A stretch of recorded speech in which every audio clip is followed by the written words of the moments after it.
Well, as you can see, the one and only Dan Riskin joining us live now for his weekly check of all science and tech in the world of science and tech. Dan, good to see you. It's the best place to look for science and tech. It's in the world of science and tech. That you are in that and you look there and all that. So yeah. Good ad lib.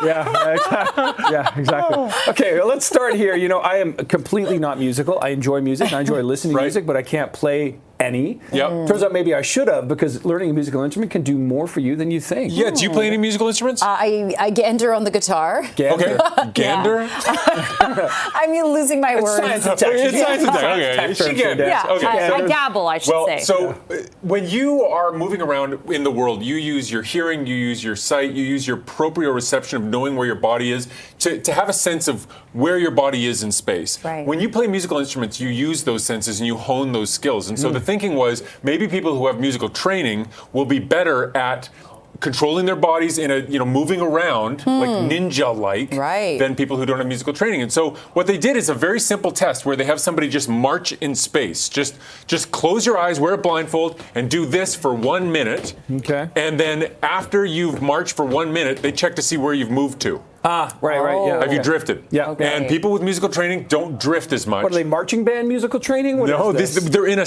no. These are not trained. But that's the point. They're trained on like playing the flute or whatever. Right. Yeah. But the brain becomes in tune with just knowing where the body is, and so just doing that, they don't drift around the room as much as somebody who doesn't have musical training. And they do that in silence. And there's more drifting for non-musicians than musicians. If they do it with a speaker playing a little bit of noise, so you can orient to it, that helps. Yes, but the musicians can use it better. Right, interesting. Musicians are better at paying attention to that sound. So it's, I don't know, if you've got a kid and you're trying to get them to go practice the piano, tell them it's ninja training, right? It's but the point is, we know there are all these side benefits to training in music. I'm like you, I like music, but I don't play anything. No, my kids do. My kids play music great because we put them in lessons. And I'm jealous of them, but we're also apparently training them to be ninjas. Hey, great stuff, I love that. Yeah, music really is like, learning and speaking a new language, right? Yeah. It's the universal one too. All right, and this is an interesting debate. We all love to relax at the end of the day, some R&R, but realistically, Dan, which is better, the hot tub or the sauna? This feels like the kind of thing where everybody can have an opinion and they would all be equal because it's just your opinion, but there's a scientific study. But first I want to know your opinion. What hot tub, think? I feel like sauna.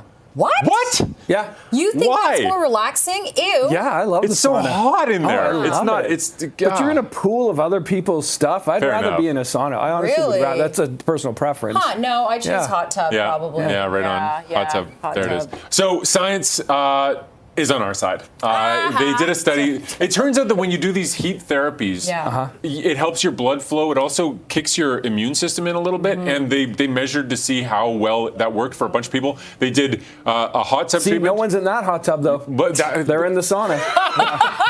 It looks empty. No, it's empty too. They're going in. Oh, there you go. They're not going in there. They're just looking and saying, no, let's go in the hot tub. Anyway, you get more of a body temperature increase. It also increases blood flow more. And the immune system kick in is stronger for a hot tub than it is. I thought sweating the stuff out of your pores and sort of that kind of. You're probably sweating just as much in the hot tub, which speaks to what you were saying about how gross it is. Yeah. But anyway, that's what the science says. So if you had to pick one and you're looking for those health benefits, the hot tub's a little stronger. And you get the jets. Don't you like the massage? The jets are nice on the back. There's no doubt about that. The jets are very nice. The water is like being in the womb again. So there you go. Comforted. There you go. Okay, how about this, Dan? We could all use a bit of a social media detox. That is certain. But how long of a detox do we need to kind of reset here? Because some teens have maybe tested this out, going for a week. Did that work? Was that long? Yeah, so this is a study where they had a bunch of teens who volunteered to do this. And that's a caveat for this, because if you're a teenager and you know that going off your phone for a week is probably going to be a few hundred health, then you ask them after a week, how's your mental health? They're primed to say better. Right. But they did say better. So the way this worked is they had a few hundred teens. They said, listen, no social media for a week, we'll pay $150. And the teens were like, yeah, that sounds like actually a pretty good deal. They were still allowed to text with their friends, still allowed to go on the internet, just not the no apps. social. No social media. Okay. And so what was really cool is, let's see, depression went down by about 25%, anxiety went down by 16%, and insomnia went down by about 15%. So all of those mental health things, benefits.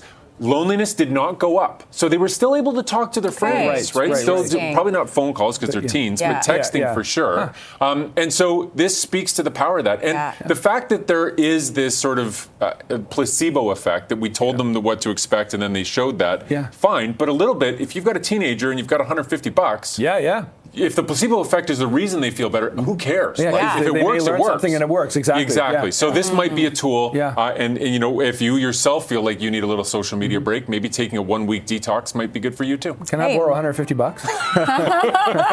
That might be I'm a not good going to pay it back. I'm putting it towards a new hot tub. So Right, exactly. Okay, very good. CTV's Dan Riskin. Thank you for joining us, Dan, and we'll see you next week.